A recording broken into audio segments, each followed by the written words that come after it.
Good morning everybody. Dholka education society સંચાલિત Shrimati R ડીશા arts અને Shrimati વિડિશા commerce કોલેજના અર્થશાસ્ત્ર વિષયના આ વિડિયો લેક્ચર સિરીઝમાં હું પ્રોફેસર બલભદ્રસિંહ મંડોરા આપ સૌનું સ્વાગત કરું છું. મિત્રો, આજે આપણે જે વાત કરવાના છીએ એ વાત ઉત્પાદન વિધેયની વાત કરવાના છીએ, જેને પ્રોડક્શન ફંક્શન તરીકે ઓળખવામાં આવે છે. જ્યારે આપણે પ્રોડક્શન ફંક્શનની વાત કરતા હોય ત્યારે એ પ્રોડક્શન ફંક્શનની વાત કર્યા પહેલા આપણે એ સમજવું જરૂરી બની જાય છે કે ઉત્પાદન કોને કહેવાય. What is production? ઉત્પાદન કોને કહેવાય? શું કરીએ તો એને ઉત્પાદન કર્યું કહેવાય? એ ખ્યાલને આપણે સમજીએ નહીં તો એનો વિધેય કે પ્રોડક્શન ફંક્શન વિશેની માહિતી મેળવવી ખૂબ જ અઘરી પડી જાય છે. આ એક પાયાનો ખ્યાલ છે. માટે આપણે સૌ પ્રથમ ઉત્પાદન એટલે શું એ સમજવાનો પ્રયત્ન કરીએ. પ્રશ્ન એ થાય છે કે શું ઉત્પાદન એટલે સર્જન કે ક્રિએશન? કંઈક નવી વસ્તુનું સર્જન થાય એને ઉત્પાદન કહેવાય? તો મિત્રો, સાયન્સ અને ટેકનોલોજી એ આપણને કંઈક એવી વાત કરે છે કે કોઈ પણ ચીજ વસ્તુ જેનું અસ્તિત્વ નથી અને એની શોધ કરીએ તો એને સર્જન કહેવાય. બીજી એક વાત એવી છે કે માનવી કોઈ પણ વસ્તુનું સર્જન કરી શકતો નથી. આવું કોણ કહે છે?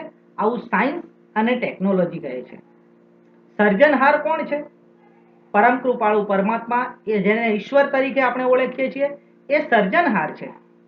એણે આપણને કુદરતી સાધન સંપત્તિ ખૂબ જ વિપુલ પ્રમાણમાં, ખૂબ જ છૂટે હાથે અને વિના મૂલ્યે આપી છે. કુદરતે ક્યારેય આપણી પાસે નદી, પર્વત, જંગલ, સમુદ્ર, હવા, સૂર્યપ્રકાશ એની કિંમત વસૂલ કરી નથી. આ બધી જે સંપત્તિ છે એ સંપત્તિ એણે માનવી માટે, માનવીય ઉપયોગ માટે કે માનવીને છૂટે હાથે આપી છે અને વિના મૂલ્યે આપી છે. આ બધી જે કુદરતી સાધન સંપત્તિ છે એ સાધન સંપત્તિનું જે રૂપાંતર કરવાની જે પ્રવૃત્તિ છે એ પ્રવૃત્તિને આપણે ઉત્પાદન તરીકે ઓળખી શકીએ. તો હવે આપણે એમ કહી શકીએ કે જે કંઈ કુદરતી સાધન સંપત્તિ છે એ કુદરતી સાધન સંપત્તિને માનવીય પ્રયાસો દ્વારા, ઉત્પાદનના સાધનો દ્વારા જે રૂપાંતરિત કરવાની જે પ્રવૃત્તિ છે, આખું એનું સ્વરૂપ બદલવાની જે પ્રવૃત્તિ છે, એ પ્રવૃત્તિને આપણે ઉત્પાદન તરીકે ઓળખી શકીએ.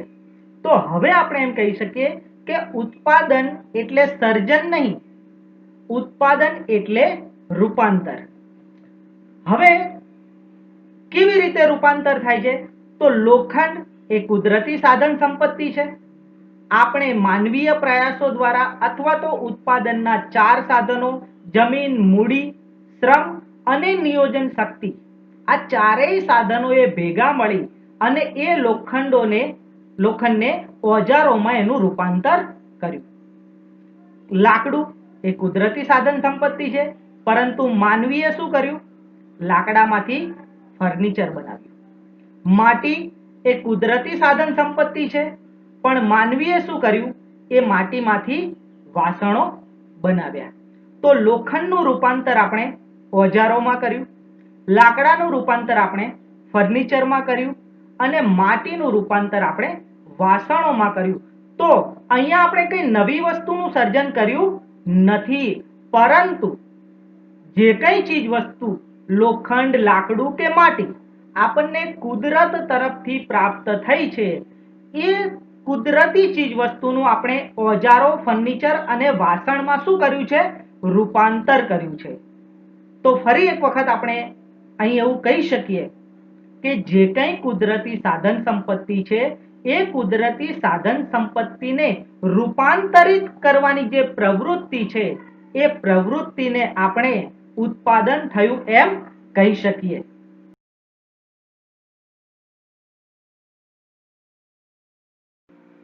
હવે મિત્રો આપણે એ તો જાણ્યું કે કુદરતી સાધન સંપત્તિનું રૂપાંતર કરવાની જે પ્રવૃત્તિ છે એ પ્રવૃત્તિને આપણે ઉત્પાદન તરીકે ઓળખીએ છીએ.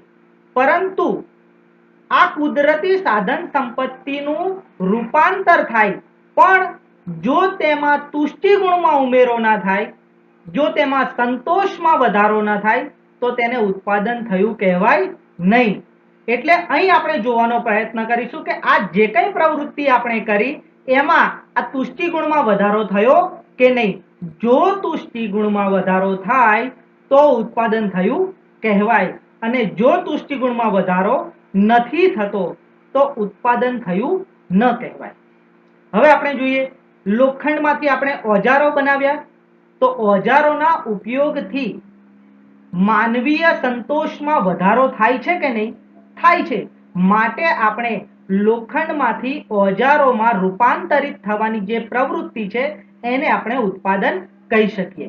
નંબર 2, લાકડામાંથી આપણને જેટલો સંતોષ મળે છે એના કરતા અનેક ગણો સંતોષ એ જ લાકડામાંથી બનેલા ફર્નિચરમાંથી આપણને પ્રાપ્ત થાય છે.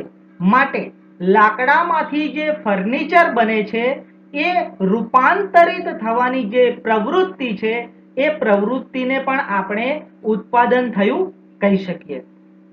એનાથી આગળ વાત કરીએ તો માટીમાંથી આપણને જે સંતોષ પ્રાપ્ત થાય છે એના કરતા અનેક ગણો સંતોષ માટીના બનેલા વાસણોમાંથી પ્રાપ્ત થાય છે. માટે માટીનું વાસણોમાં રૂપાંતર થવાની જે પ્રવૃત્તિ છે એ પ્રવૃત્તિને આપણે ઉત્પાદન થયું એમ કહી શકીએ. તો સૌ પ્રથમ આપણે વાત કરી સર્જનની. તો સર્જનને અને ઉત્પાદનને આપણે કોઈ સંબંધ એનો સ્પષ્ટ રજૂ કરતા નથી. જે પણ કુદરતી સાધન સંપત્તિ છે એનું માનવીય પ્રયાસો દ્વારા, એટલે કે ઉત્પાદનના સાધનો દ્વારા, એટલે કે જમીન, મૂડી, શ્રમ અને નિયોજન શક્તિ દ્વારા રૂપાંતર કરવામાં આવે છે. કાચા માલનું તૈયાર માલમાં રૂપાંતર કરવામાં આવે અને એ રૂપાંતર પ્રવૃત્તિને અંતે જો માનવીય તુષ્ટિ ગુણમાં, એટલે કે એના કુલ સંતોષમાં વધારો થાય તો તેવા પ્રકારની રૂપાંતર કરવાની જે પ્રવૃત્તિ છે એ પ્રવૃત્તિને આપણે ઉત્પાદન થયું એમ કહી શકીએ.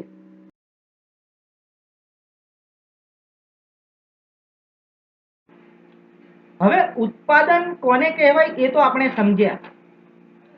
હવે એ સમજવાનું રહે છે કે શું માત્ર ઉત્પાદનને ભૌતિક ચીજવસ્તુના ઉત્પાદન સાથે જ સંબંધ છે? શું અભૌતિક ચીજવસ્તુ કે સેવાઓના ઉત્પાદનને ઉત્પાદન ન કહી શકાય? તો પહેલા આપણે સમજી લેવું પડે કે ભૌતિક કોને કહેવાય અને અભૌતિક કોને કહેવાય. એવી ચીજવસ્તુ જેને નજરે જોઈ શકાય અને સ્પર્શી શકાય, જેનો વિનિમય થઈ શકે, જેનું વિનિમય મૂલ્ય હોય, એવી દરેક પ્રકારની ચીજવસ્તુને આપણે ભૌતિક ચીજવસ્તુ તરીકે ઓળખીએ છીએ. નંબર 2, અભૌતિક ચીજવસ્તુ જેને નજરે જોઈ શકાતી નથી, જેને સ્પર્શી શકાતી નથી, તેમ છતાં જેનું વિનિમય મૂલ્ય હોય છે પણ જેનો માલિકી હક બદલાતો નથી, એવા પ્રકારની અભૌતિક ચીજવસ્તુ કે સેવાઓને આપણે અભૌતિક વસ્તુ અથવા તો સેવા તરીકે એને ઓળખીએ છીએ. મિત્રો, ઉત્પાદન એટલે માત્ર ને માત્ર ભૌતિક ચીજવસ્તુનું જ ઉત્પાદન એવું નથી.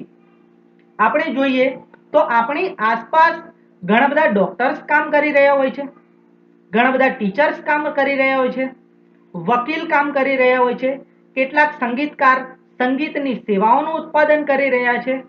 તો આ બધી સેવાઓ જે છે એ અભૌતિક ચીજવસ્તુ તરીકે ઓળખવામાં આવે છે. એટલે ઉત્પાદનને માત્ર ભૌતિક ચીજવસ્તુ સાથે જ સંબંધ છે એવું આપણે કહી શકીએ નહીં. અભૌતિક ચીજવસ્તુ અને સેવાઓનું પણ ઉત્પાદન થાય છે એ વાત અહીં પ્રતિપાદિત થાય છે. હવે આપણે વાત કરીશું શું ઉત્પાદનને સારા નરસા કે નૈતિક અનૈતિકતા સાથે કોઈ સંબંધ છે ખરો? તો આપણે જોઈએ કે સમાજમાં એવી ઘણી બધી ચીજવસ્તુનું ઉત્પાદન થાય છે કે જેના ઉત્પાદનથી સામાજિક કલ્યાણમાં કોઈ પણ પ્રકારનો વધારો થતો નથી. ફોર એક્ઝામ્પલ, દારૂ કે જેને આપણે આલ્કોહોલ તરીકે ઓળખીએ છીએ. દારૂનું ઉત્પાદન થાય, દારૂનું વેચાણ થાય, દારૂનું સેવન થાય, દારૂનો ઉપભોગ થાય, તો એનાથી સામાજિક કલ્યાણ વધતું નથી. તંબાકુનું ઉત્પાદન થાય, ઝેર એટલે કે પોઈઝનનું ઉત્પાદન થાય, તો એનાથી પણ કોઈ પણ પ્રકારનું સામાજિક કલ્યાણમાં વધારો થતો નથી.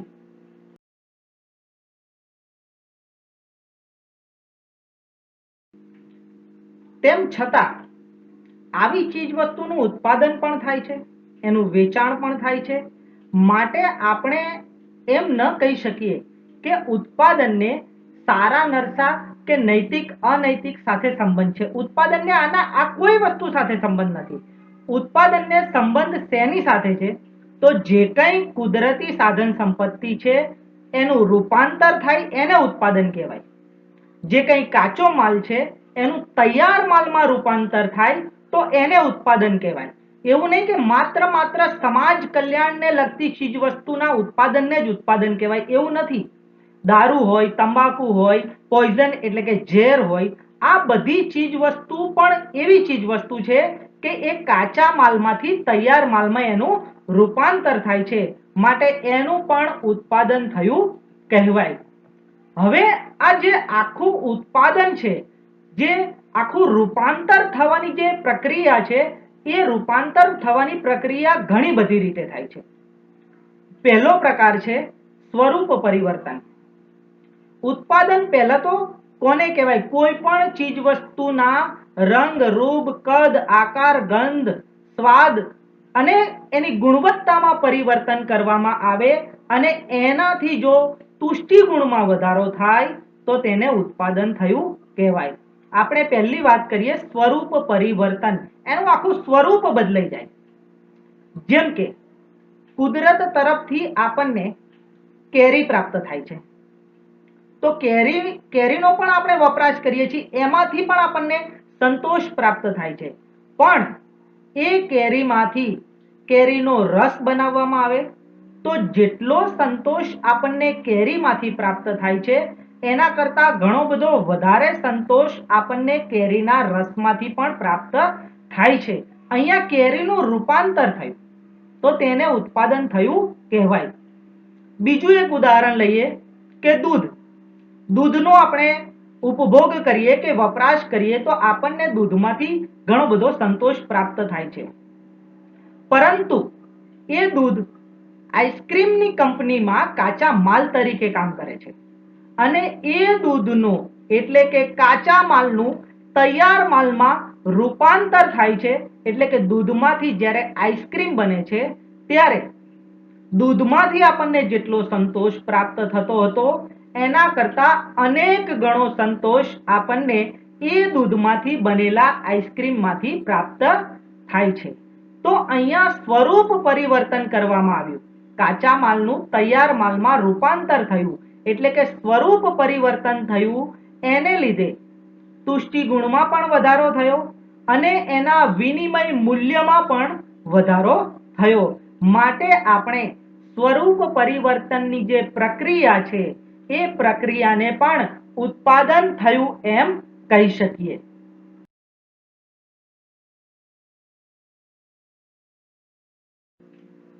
નંબર 2, ઉત્પાદનની પ્રક્રિયાનું જે બીજું સ્વરૂપ છે એ છે સ્થળ પરિવર્તન. કોઈ પણ એક ચીજ વસ્તુ કોઈ એક જગ્યાએ જેટલો સંતોષ આપે છે એના કરતા એને અન્ય જગ્યાએ સ્થળાંતરિત કરવામાં આવે તો તેમાંથી પ્રાપ્ત થતો સંતોષ પણ વધે છે અને તેનું વિનિમય મૂલ્ય પણ વધે છે, તો તેને પણ ઉત્પાદન થયું કહેવાય. ફોર એક્ઝામ્પલ, નદી કિનારે જે રેતી છે એ રેતીમાંથી આપણને જે સંતોષ પ્રાપ્ત થાય છે એના કરતા અનેક ગણો સંતોષ એ રેતીને બાંધકામના ક્ષેત્રમાં લઈ જવામાં આવે તો થાય છે.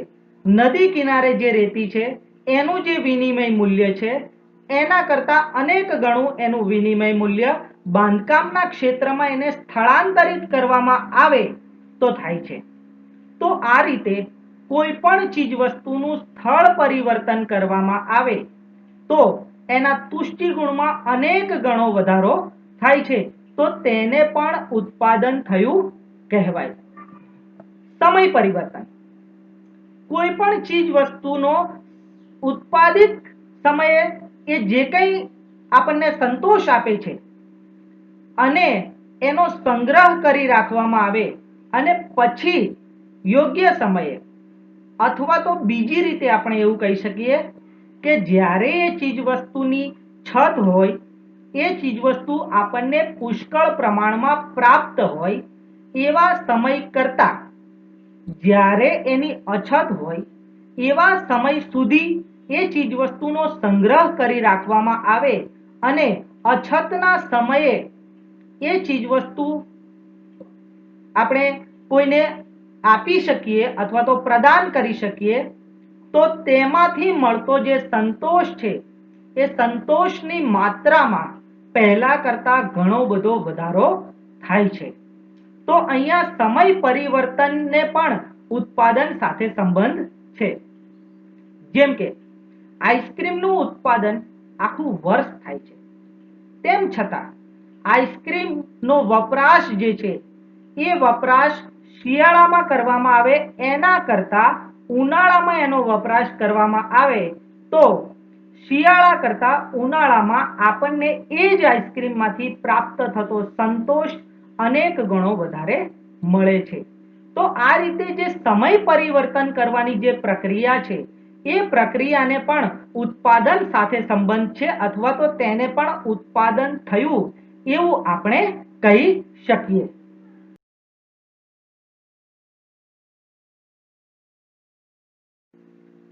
તો મિત્રો આ બધી વાત થઈ ઉત્પાદનની.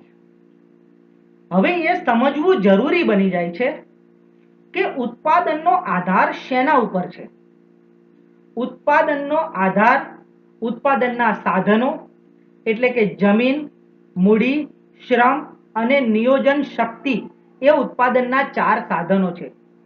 ઉત્પાદનનો આધાર બે બાબતો ઉપર રહેલો છે. નંબર 1 ઉત્પાદનના સાધનો ઉપર એટલે કે ઉત્પાદનના સાધનોમાં પરિવર્તન થશે તો પણ ઉત્પાદનમાં પરિવર્તન થશે.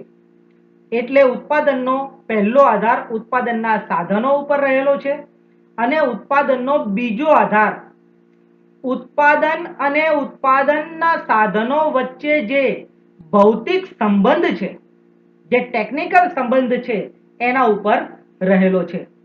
તો ઉત્પાદનને એટલે કે કુલ ઉત્પાદનને ઉત્પાદનના સાધનો સાથેનો જે ભૌતિક સંબંધ છે એ ભૌતિક સંબંધને આપણે ટેકનિકલ ભાષામાં ઉત્પાદન વિધેય તરીકે ઓળખીએ છીએ અથવા તો એને ઓળખવામાં આવે છે. ઉત્પાદન વિધેયને આપણે આ રીતે રજૂ કરી શકીએ. Q is a function of A, B, C અને D. અહીંયા આ વિધેયમાં Q એ શું છે? કુલ ઉત્પાદન છે. ABCD શું છે? ઉત્પાદનના સાધનો છે. F જે છે એ વિધેયની સંજ્ઞા છે. F એ એવું બતાવે છે કે આને આની સાથે સંબંધ છે એટલે Q ને A, B, C અને D સાથે સંબંધ છે. એટલે કે ઉત્પાદનને ઉત્પાદનના સાધનો સાથે સંબંધ છે એ આ ઉત્પાદન વિધેય છે એ આપણને દર્શાવે છે. ફરી એક વખત ઉત્પાદન વિધેય એટલે શું? What is production function? તો ઉત્પાદન અને ઉત્પાદનના સાધનો વચ્ચેના ભૌતિક સંબંધને ટેકનિકલ ભાષામાં ઉત્પાદન વિધેય તરીકે ઓળખવામાં આવે છે. ફરી એકવાર ઉત્પાદન વિધેય એટલે શું? તો ઉત્પાદન અને ઉત્પાદનના સાધનો વચ્ચેના ભૌતિક સંબંધને ટેકનિકલ ભાષામાં ઉત્પાદન વિધેય તરીકે ઓળખવામાં આવે છે.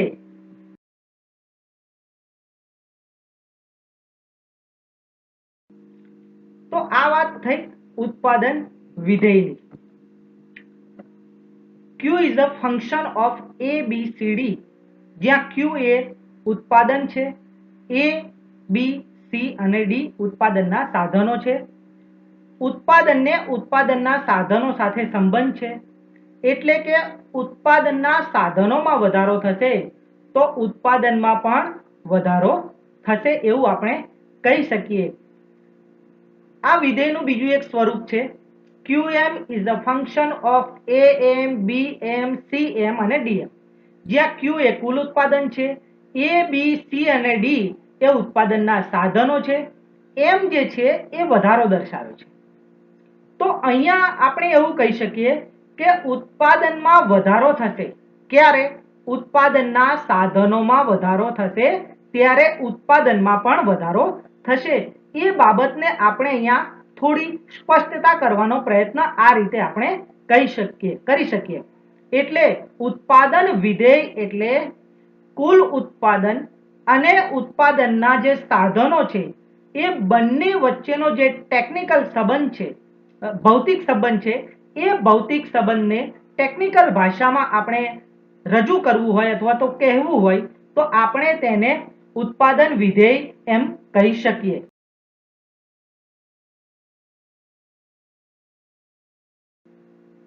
હવે વાત કરીએ ઉત્પાદન વિધેયના લક્ષણોની.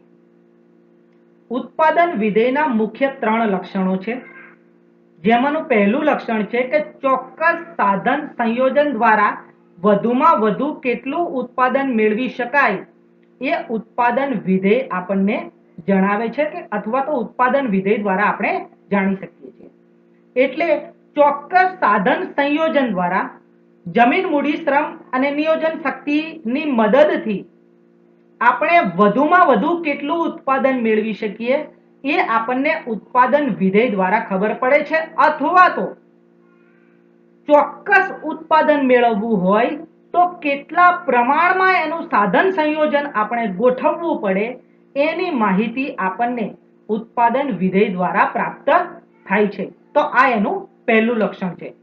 નંબર 2, ઉત્પાદન વિધેયને ચોક્કસ સમયગાળા માટે રજૂ કરવામાં આવે છે.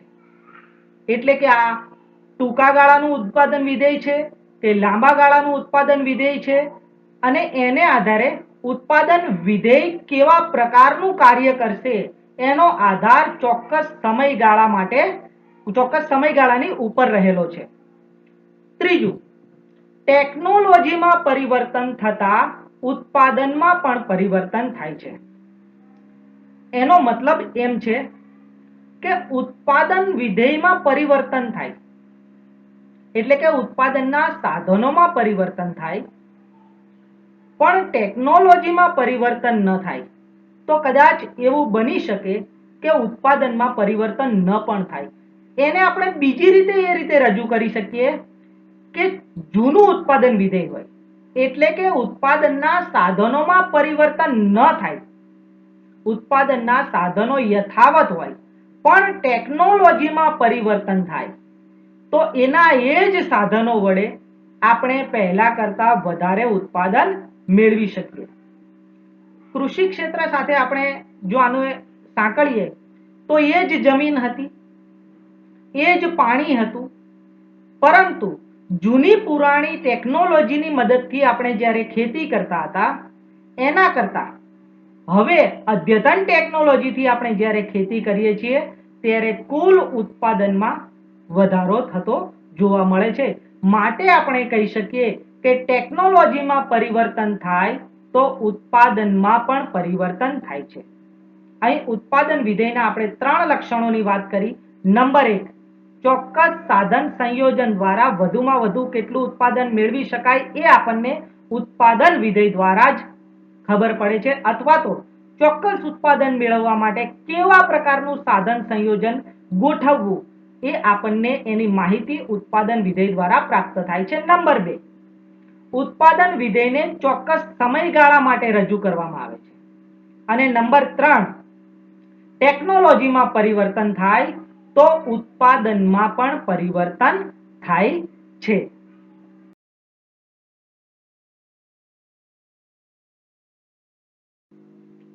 હવે વાત કરીશું ઉત્પાદન વિધેયના જે પ્રકારો છે એ પ્રકારો. ઉત્પાદન વિધેયના બે પ્રકાર છે. નંબર 1 ટૂંકા ગાળાનું ઉત્પાદન વિધેય અને લાંબા ગાળાનું ઉત્પાદન વિધેય. શોર્ટ ટર્મ પ્રોડક્શન ફંક્શન અને લોંગ ટર્મ પ્રોડક્શન ફંક્શન.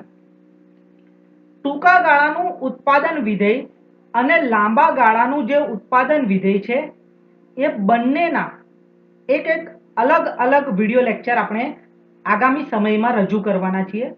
એમાં ટૂંકા ગાળાનું ઉત્પાદન વિધેય કેવી રીતે કાર્ય કરે છે અને લાંબા ગાળાનું ઉત્પાદન વિધેય કેવી રીતે કાર્ય કરે છે એની માહિતી મેળવવાના છીએ.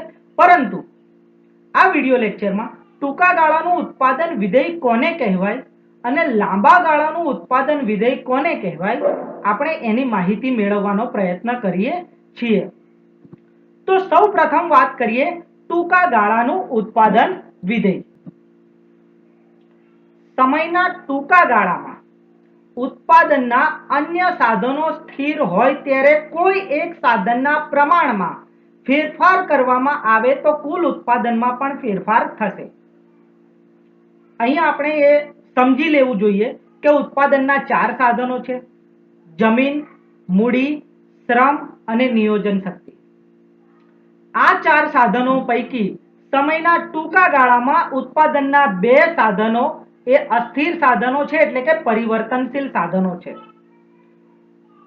સમયના ટૂંકા ગાળામાં માત્ર શ્રમ અને મૂડી આ બંને સાધનોમાં પરિવર્તન થવાની શક્યતા રહેલી છે. એટલે સમયના ટૂંકા ગાળામાં ઉત્પાદનના અન્ય સાધનો સ્થિર હોય ત્યારે કોઈ એક સાધનના પ્રમાણમાં પરિવર્તન કરવામાં આવે, એટલે કે મૂડી સ્થિર હોય ત્યારે શ્રમના પ્રમાણમાં પરિવર્તન કરવામાં આવે તો કુલ ઉત્પાદનમાં પણ પરિવર્તન થશે. તેને ટૂંકા ગાળાનું ઉત્પાદન વિધેય એમ આપણે ઓળખીએ છીએ. સમીકરણમાં એને જોઈએ. Q is the function of L K, જ્યાં Q એ કુલ ઉત્પાદન દર્શાવે છે, L એ શ્રમના એકમો દર્શાવે છે, જ્યારે K એ મૂડીના એકમો દર્શાવે છે. હવે K ઉપર જે માનાંક છે, જે આડી લીટી છે, એ એવું દર્શાવે છે કે સમયના ટૂંકા ગાળામાં K એ સ્થિર છે, એટલે કે મૂડીનું પ્રમાણ સ્થિર છે. સમયના ટૂંકા ગાળામાં મૂડીનું પ્રમાણ જ્યારે સ્થિર હોય ત્યારે શ્રમના એકમોમાં પરિવર્તન થાય તો કુલ ઉત્પાદનમાં પણ પરિવર્તન થાય. એટલે કે સમયના ટૂંકા ગાળામાં ઉત્પાદનના 2 અસ્થિર સાધનો પૈકી એક સાધનનું પ્રમાણ સ્થિર હોય અને અન્ય સાધનના પ્રમાણમાં પરિવર્તન કરવામાં આવે તો કુલ ઉત્પાદનમાં પણ પરિવર્તન થશે, જેને ટૂંકા ગાળાના ઉત્પાદન વિધેય તરીકે આપણે ઓળખીએ છીએ.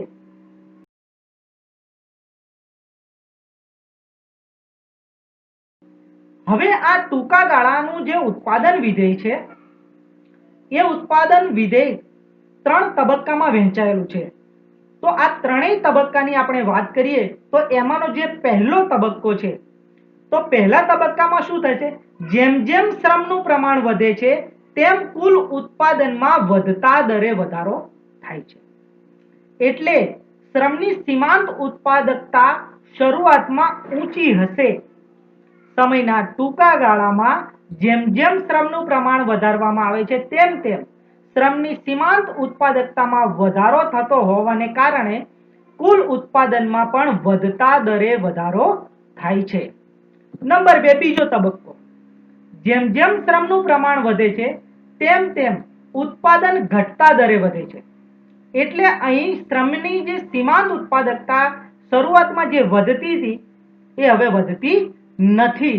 એટલે જેમ જેમ શ્રમનું પ્રમાણ વધે છે તેમ તેમ ઉત્પાદનમાં ઘટતા દરે વધારો થાય છે. હજુ ઉત્પાદન વધી રહ્યું છે. પ્રથમ તબક્કામાં ઉત્પાદનમાં વધતા દરે વધારો થાય છે. બીજા તબક્કામાં ઉત્પાદનમાં ઘટતા દરે વધારો થાય છે અને આપણે જો ત્રીજા તબક્કાની વાત કરીએ તો જેમ જેમ શ્રમનું પ્રમાણ વધે છે તેમ તેમ કુલ ઉત્પાદનમાં શું થાય છે? ઘટાડો થાય છે.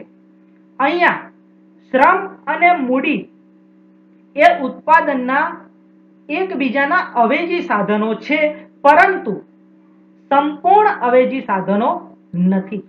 એટલે કે કોઈ એક તબક્કા સુધી મૂડીની અવેજીમાં શ્રમનો ઉપયોગ કરી શકાય છે, પરંતુ મૂડીની સંપૂર્ણ અવેજીમાં શ્રમનો ઉપયોગ કરી શકાતો નથી. એ બાબતને ટૂંકા ગાળાના ઉત્પાદન વિધેય દ્વારા રજૂ કરવામાં આવે છે.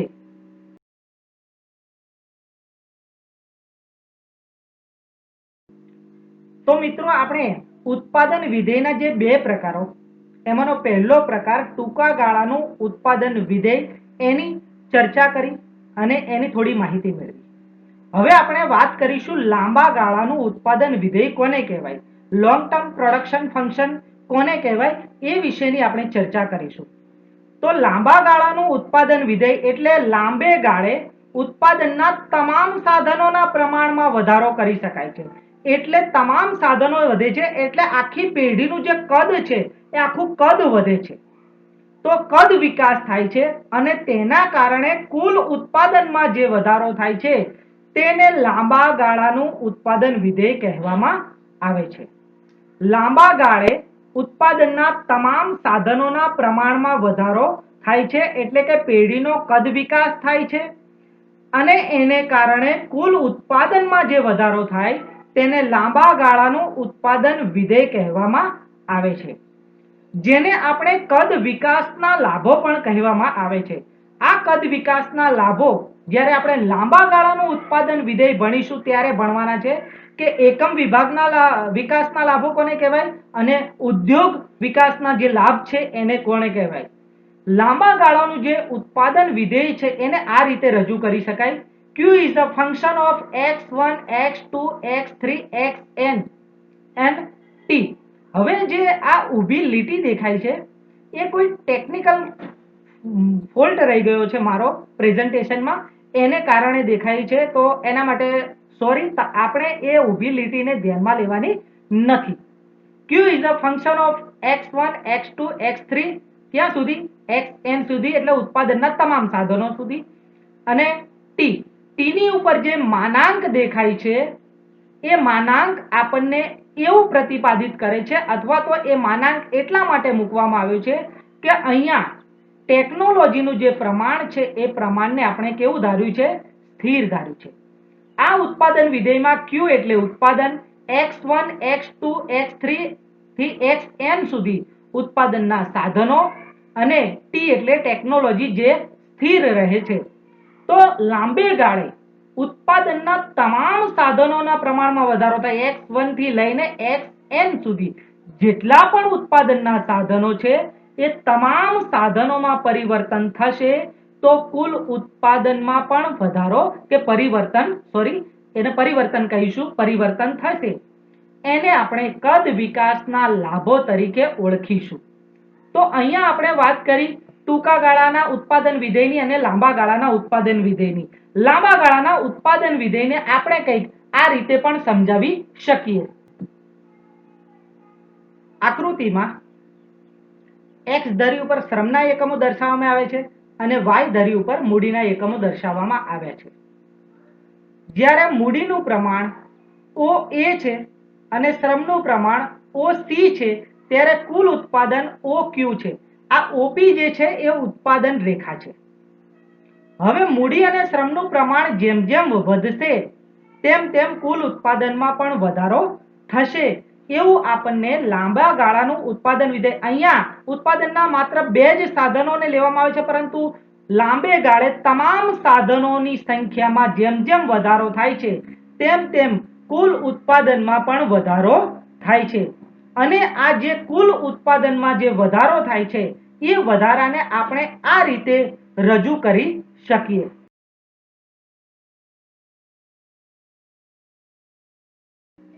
નંબર 1, વધતી પેદાશ.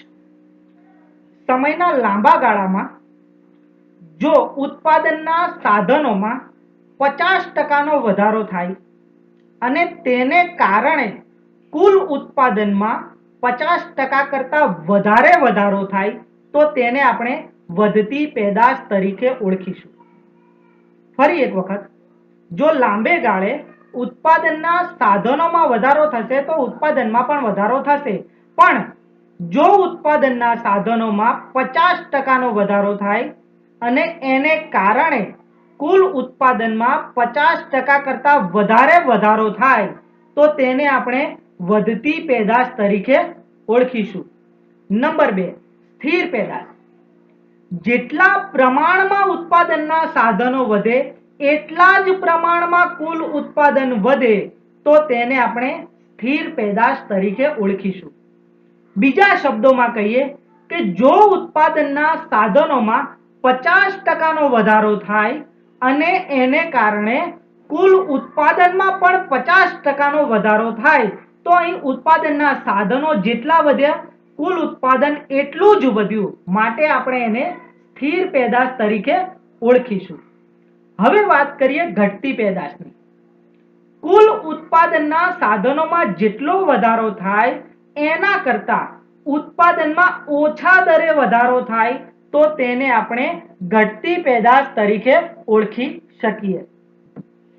બીજા શબ્દોમાં કહીએ તો કુલ ઉત્પાદનના જે સાધનો છે એ સાધનોમાં 50%નો વધારો કરવામાં આવે અને એને કારણે કુલ ઉત્પાદનમાં 50% કરતા ઓછા દરે વધારો થાય તો તેને ઘટતી પેદાશના નિયમ તરીકે ઓળખવામાં આવે છે. તો લાંબા ગાળાનું જે ઉત્પાદન વિધેય છે એ ઉત્પાદન વિધેયમાં આપણને ક્યારેક વધતી પેદાશના નિયમ મુજબ કામ થતું જોવા મળે છે, ક્યારેક આપણને સ્થિર પેદાશના નિયમ મુજબ કામ થતું જોવા મળે છે, તો ક્યારેક આપણને ઘટતી પેદાશના નિયમ મુજબ એ ઉત્પાદન વિધેય કાર્ય કરતું હોય એવું ક્યાંક ને ક્યાંક આપણને જોવા મળે છે.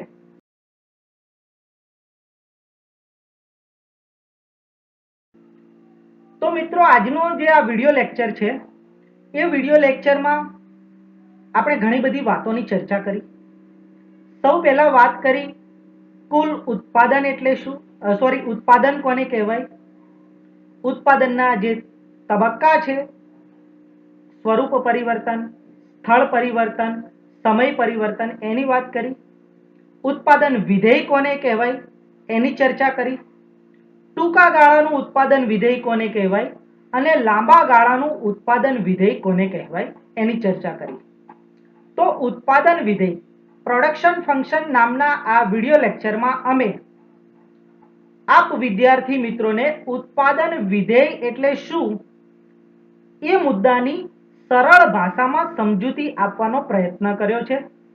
આપ લોકો અવશ્ય એનો લાભ લેશો, અમારા વિડીયોને અંત સુધી જોશો અને આવા અનેક શૈક્ષણિક વિડીયો જે ભવિષ્યમાં આવનાર છે એ વિડીયોનું નોટિફિકેશન આપ લોકોને મળી રહે એ માટે અમારી ચેનલને સબસ્ક્રાઇબ કરવાનું ના ભૂલશો. સાથે સાથે લાઈક કરો અને આપના અન્ય વિદ્યાર્થી મિત્રો સાથે શેર કરો. આ વિડિયો લેક્ચરમાં ફક્ત આટલું જ. નવા વિડિયો લેક્ચરમાં હાજર થઈશું નવા ટોપિક સાથે, નવી સરળ સમજૂતી સાથે. ત્યાં સુધી જય હિન્દ, જય ભારત.